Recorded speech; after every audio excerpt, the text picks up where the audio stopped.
Assalamualaikum warahmatullahi wabarakatuh. Kembali lagi di channel Rameda Horror Zone.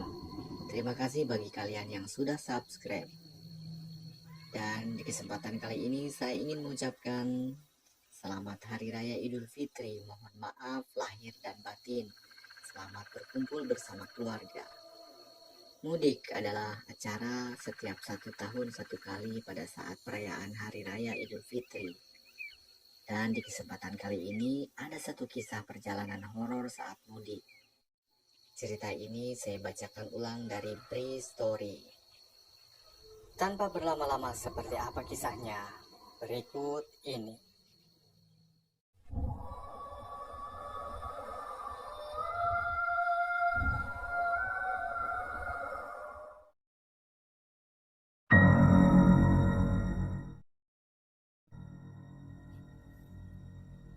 Kampung halaman buat sebagian besar dari kita merupakan tempat yang sangat nyaman.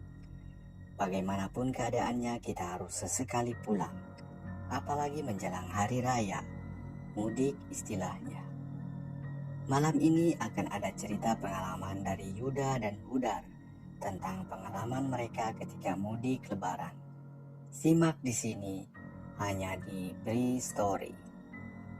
Beberapa hari sebelum lebaran 2018, hampir tengah malam, Yuda sedang dalam perjalanan pulang menuju Semarang menggunakan bis. Hanya tinggal beberapa jam lagi sampai tujuan. Seluruh lampu kabin dalam keadaan mati, gelap jadinya. Namun sesekali sekelebat cahaya dari luar memberi sedikit penerangan di dalam bis. Garis remang berbagai warna menggurat setiap objek yang dilalui. Walaupun gak terlalu jelas, tapi tampakan tiap penumpang masih bisa terlihat sesekali. Sepi mendominasi, tapi sesekali suara mesin kendaraan lain di luar terdengar samar. Entah itu mereka yang sedang mendahului ataupun didahului. Jalur panjang tol Cipali menghantarkan ribuan kendaraan berisi berbagai insan yang sedang terbekap rindu akan pulang kampung halaman. Begitu pula dengan Yuda. Saat-saat seperti ini adalah saat yang dia tunggu setiap tahunnya. Waktu di mana bisa pulang ke rumah, bertemu orang tua dan anggota keluarga lainnya, menumpah rindu melepas penat. Sudah hampir 7 tahun lamanya Yuda bekerja di Jakarta. Selepas kuliah, dia langsung merantau ke ibu kota, mencari nafkah, coba berdiri di atas kaki sendiri. Sesak dan pengap metropolitan jadi makanan sehari-hari.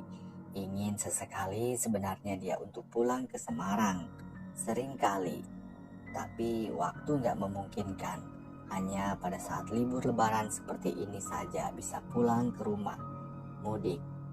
Rumah tempat tinggal yang terletak jauh dari pusat kota menjadikan suasananya masih berbau pedesaan. Udaranya segar dan bersih.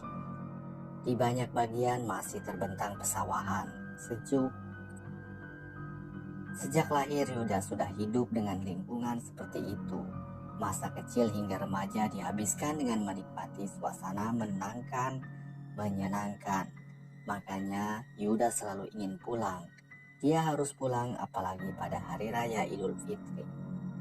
Yuda harus mudik. Yuda duduk sendiri di kursi tengah sebelah kanan, lebih dekat ke belakang. Tas punggung lusuh dia letakkan di kursi kosong sebelahnya. Entah kenapa, menjelang Idul Fitri kali ini, bis yang Yuda tumpangi isinya gak penuh, cenderung kosong malah. Gak sampai setengah dari kapasitas maksimum. Yang pasti, Yuda sangat menikmati perjalanan. Setiap detiknya menyenangkan, setiap jengkalnya membangkitkan senyuman, membuatnya gak sabar untuk segera sampai. Sementara bis terus melaju dengan kecepatan sedang, menembus gelap malam. Mungkin karena sudah tengah malam ditambah jumlah penumpang yang gak penuh, suasana di dalam sangat sepi, seperti gak ada kehidupan, gak ada suara sama sekali. Dalam keheningan, Yuda coba memperhatikan penumpang satu persatu. Ada yang tertidur pulas, ada yang masih terjaga, ada yang sedang melamun menatap luar jendela. ada yang terus-terusan memainkan ponselnya, dan lain sebagainya. Sementara semua orang tampak gak memperdulikan sekitar, asik dengan aktivitas masing-masing, termasuk juga dengan gak memperdulikan Yuda yang menatap mereka satu persatu dalam kermangan. Sebentar, ternyata gak semua asik sendiri. Dalam gelap, Yuda melihat ada anak perempuan berumur sekitar 4 tahun. Kepalanya menyembul dari sandaran kursi yang letaknya di depan sebelah kiri. Hanya sebatas hidung ke atas yang terlihat oleh Yuda. Rambutnya dikepang 2, lucu sekali. Walaupun gelap, tapi jelas terlihat kalau anak kecil itu sedang mengintip memperhatikan Yuda. Yuda tersenyum ke arah anak itu, tapi si anak malah menarik turun kepalanya, jadi gak terlihat lagi. Tersipu malu di balik sandaran kursi, tapi hanya sebentar. Beberapa belas detik kemudian, perlahan kepalanya muncul lagi. Kali ini gak hanya sebatas hidung, tapi seluruh wajahnya terlihat. Lucu sekali. Tentu saja lagi-lagi Yuda tersenyum ke arahnya, lalu dibalas senyum kecil oleh si anak perempuan.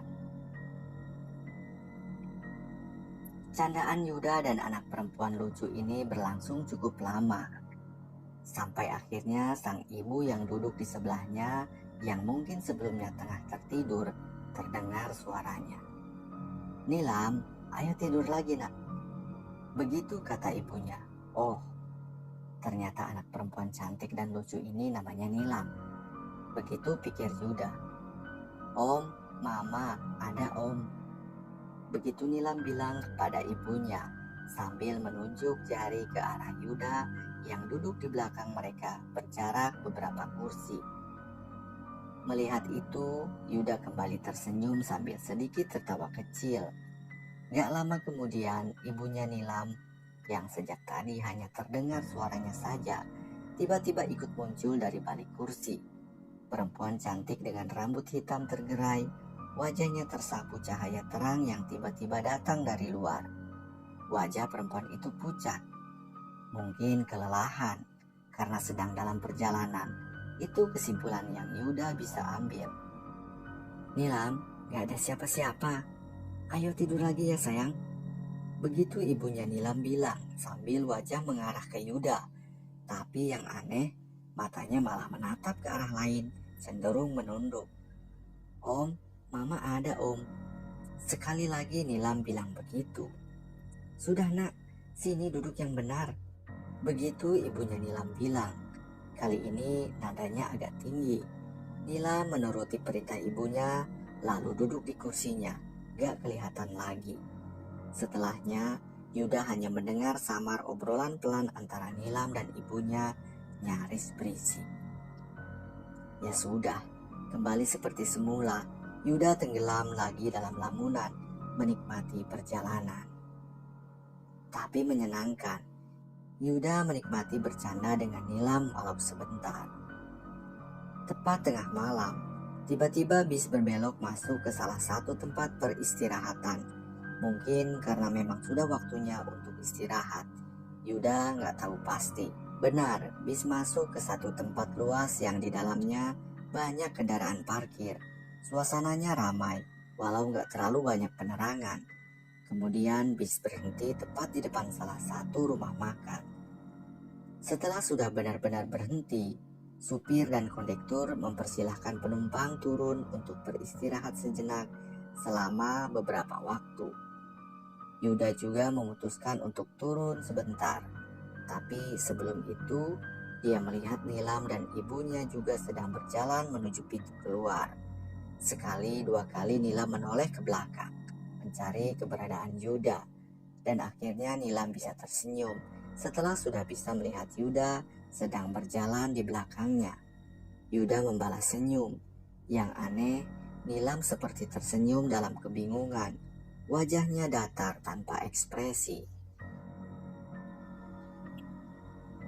Kemudian setelah sudah di luar bis, Yuda gak melihat lagi keberadaan Nilam dan ibunya. Mereka menghilang entah kemana. Berjalan sedikit menjauh, Kemudian Yuda mencari tempat untuk duduk dan menghabiskan waktu. Tapi gak lama, beberapa menit kemudian dia menemukan satu warung makan yang letaknya di sudut agak sepi. Yuda memilih duduk di situ. Entah sudah berapa kali Hudar menguap. Kantuk mulai menyerang sejak menjelang jam 12 tadi. Berkendara sendirian, Hudar memutuskan untuk mudik hari itu juga, sepulang kerja sore harinya. Tapi karena macetnya Jakarta, perjalanan jadi tersendat. Akibatnya dia masih berada di tengah tol Cipali pada tengah malam. Seperti Yuda, Hudar berstatus pekerja di Jakarta yang punya kampung halaman di Semarang. Sama dengan kebanyakan orang Indonesia, Hudar juga mudik menjelang Lebaran. Wah, aku gak kuat lagi. Harus cari kopi, kantuk banget ini. Hudar bergumam sendiri ketika kantuknya makin menjadi-jadi. Lalu dia berniat untuk mampir di tempat peristirahatan yang ada di depan untuk sejenak berhenti. Padahal hanya tinggal beberapa jam lagi sampai Semarang. Tapi tetap Hudar harus berhenti. Sampai akhirnya di kejauhan Hudar melihat ada tempat peristirahatan. Lega hati melihatnya. Setelah sampai, dia langsung membelokkan kendaraan masuk ke suatu area luas dengan banyak kendaraan yang juga sedang beristirahat. Sementara berputar-putar, Hudar akhirnya dia memilih untuk parkir di satu tempat kosong di sebelah bis besar. Akhirnya bisa istirahat sebentar. Begitu Hudar bilang dalam hati. Setelah keluar dari mobil, Hudar sedikit meregangkan badan, melemaskan otot-otot tubuh, menyalakan rokok, lalu Hudar kemudian berjalan mencari warung makan yang tempatnya gak terlalu ramai. Setelah agak jauh melangkah, Hudar menemukan tempat yang menurutnya cukup nyaman untuk duduk dan menikmati segelas kopi. Warung makan yang gak benderang dan ramai seperti warung lainnya. Memilih kursi yang agak di pinggir, Hudar lalu memesan segelas kopi dan lagi-lagi menyalakan rokok. Suasana warung persis seperti yang diharapkan. Hanya beberapa meja yang terisi, dengan begitu bisa istirahat tanpa gangguan. Gak makan waktu lama, segelas kopi hitam langsung tersaji. Gak makan waktu lama, segelas kopi hitam langsung tersaji. Beberapa tegukan sedikit banyak bisa mengurangi kantuk dan penat yang Hudar rasakan di dalam kendaraan tadi. Sambil melepas lelah, Hudar melihat-lihat layar ponsel. Berselancar melihat-lihat lini masa media sosial. Cukup lama asik dengan ponselnya sampai akhirnya dia menyadari sesuatu. Walau gak melihat langsung, tapi Hudar merasa seperti ada yang sedang memperhatikannya. Ada seseorang di sudut lain warung yang sepertinya sedang terus memperhatikan. Siapa? Perlahan Hudar menoleh ke orang tersebut. Penerangan yang seadanya membuat Hudar harus sedikit mengernyitkan dahi untuk memperjelas penglihatan. Tapi ternyata dugaan Hudar benar, memang ada orang yang sedang memperhatikan. Hanya berselang beberapa meja saja, orang ini duduk sambil terus menatap Hudar sampai akhirnya dia tersenyum setelah tahu kalau Hudar sudah sadar sedang diperhatikan. Sementara Hudar masih belum tahu siapa orang itu. Tapi hanya sebentar.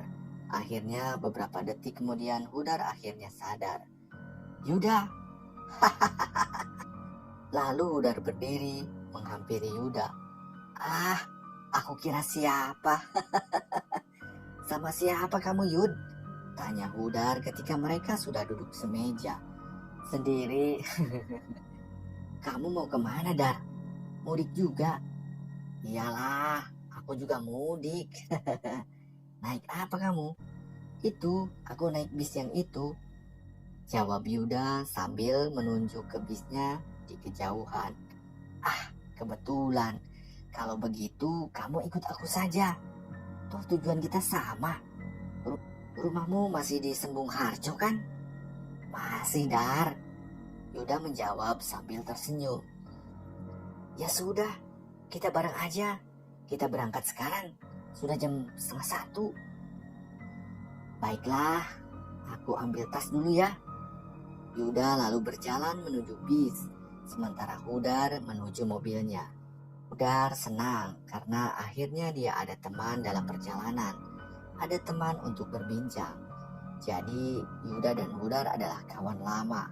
Mereka satu kelas pada waktu SMA, terpisah setelah keduanya lulus, lalu melanjutkan kuliah di tempat yang berbeda. Karena kesibukan, mereka mengetahui kabar masing-masing lebih banyak dari media sosial atau obrolan teman, walau sesekali bereuni dengan teman seangkatan lainnya. Dan akhirnya mereka dipertemukan di satu tempat peristirahatan di Cipali. Selanjutnya bersama berkendara menuju Semarang, kampung halaman mereka berdua. Di dalam perjalanan dalam kendaraan, percakapan lebih banyak didominasi oleh Hudar. Yuda hanya membalas menjawab seperlunya saja. Tapi dalam hal ini Hudar bisa mengerti, karena yang dia tahu Yuda memang pendiam sejak dulu. Tapi ya itu tadi, akhirnya selama perjalanan mereka berdua lebih banyak diam. Oh iya, beberapa bulan yang lalu aku dengar kamu sakit ya Yud? Hudar kembali bertanya membuka perbincangan. Iya, tapi sudah sembuh, jawab Yuda singkat. Sakit apa Yud? Aku dengar cukup parah. Dirawat beberapa hari saja. Lagi-lagi perbincangan berhenti. Yuda yang memang sangat pendiam, ditambah dengan sudah bertahun-tahun lamanya mereka nggak berjumpa. Jadi Hudar maklum kalau perbincangan hanya seadanya, lebih banyak diam. Tapi Hudar sudah cukup bersyukur dengan adanya Yuda, dia jadi gak merasa sendiri lagi. Seenggaknya sudah ada yang menemani, sementara Yuda lebih banyak seperti sedang menikmati perjalanan. Dia lebih sering menatap keluar jendela, memperhatikan pemandangan dalam diam. Oh, ada sedikit yang mengganggu Hudar. Dia nggak tahan dengan wangi parfum yang Yuda gunakan. Menurutnya wangi parfum Yuda nggak lazim. Harumnya menyengat aneh. Singkat cerita, akhirnya kendaraan memasuki wilayah Semarang. Aku antar ke rumahmu ya Yud? Masih di tempat yang dulu kan? Tanya Hudar. Iya Dar, masih. Sudah, kamu kasih tahu jalannya ya. Aku udah agak lupa. Iya, jawab Yuda pendek. Seingat Hudar, rumah Yuda nggak terlalu jauh dari rumahnya. Jaraknya kira-kira hanya 15 menit. Rumah mereka sama-sama agak jauh dari pusat kota. Sudah hampir jam 2. Hudar terus ikut petunjuk yang Yuda beri menuju rumahnya. Perjalanan yang sudah semakin dekat tujuan, tapi masih terbilang sepi tanpa percakapan.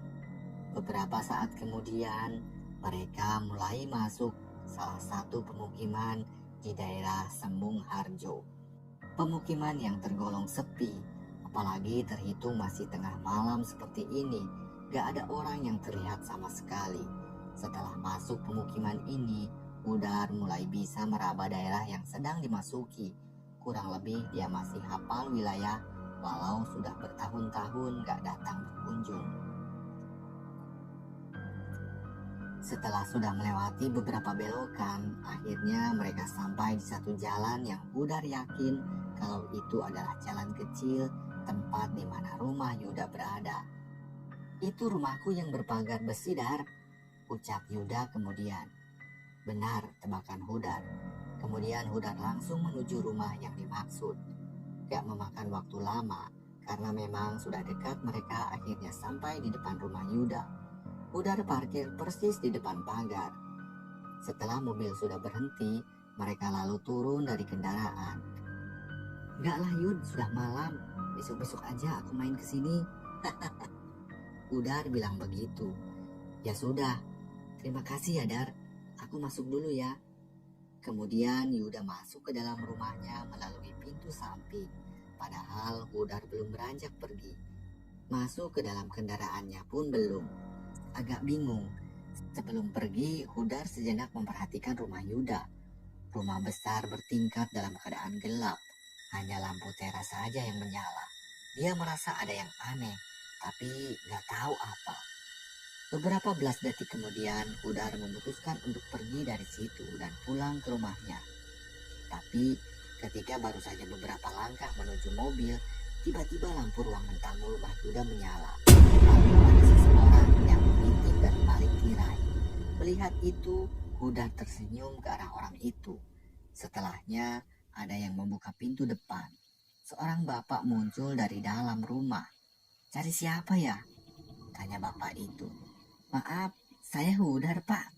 Teman SMA-nya Yuda," jawab Hudar sambil tersenyum. "Oh, begitu. Ada perlu apa ya malam-malam?" tanya bapak itu heran. "Saya baru saja mengantar Yuda, Pak. Baru saja dia masuk ke dalam rumah," jawab Hudar.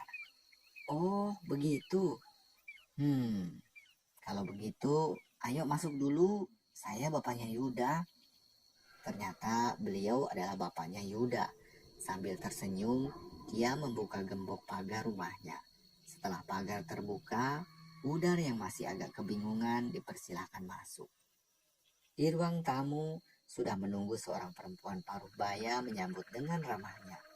Perempuan itu adalah ibu dari Yuda. "Mungkin bapak sama ibu sudah lupa, saya Hudar, teman SMA Yuda. Waktu SMA dulu, saya beberapa kali main ke rumah ini." Hudar membuka percakapan. "Oh, tentu saja kami masih ingat, Nak," jawab ibunya Yuda sambil tersenyum ramah. "Tadi karena di luar gelap, bapak jadi nggak begitu jelas melihat kamu." Bapak Yuda menambahkan. "Jadi, Nak Hudar ini dari mana?" tanya mereka nyaris berbarengan. "Saya dari Jakarta, Bu, Pak. Mau pulang mudik. Kebetulan tadi dalam perjalanan saya bertemu dengan Yuda. Ya sudah, saya ajak sekalian untuk pulang bareng." Dengan lancar dan tanpa beban, Hudar menceritakan semua ketika dia bersama Yuda pulang ke Semarang. Sementara kedua orang tua Yuda mendengarkan dengan seksama. Yang aneh, sejak Hudar masuk, dia sama sekali gak melihat Yuda lagi.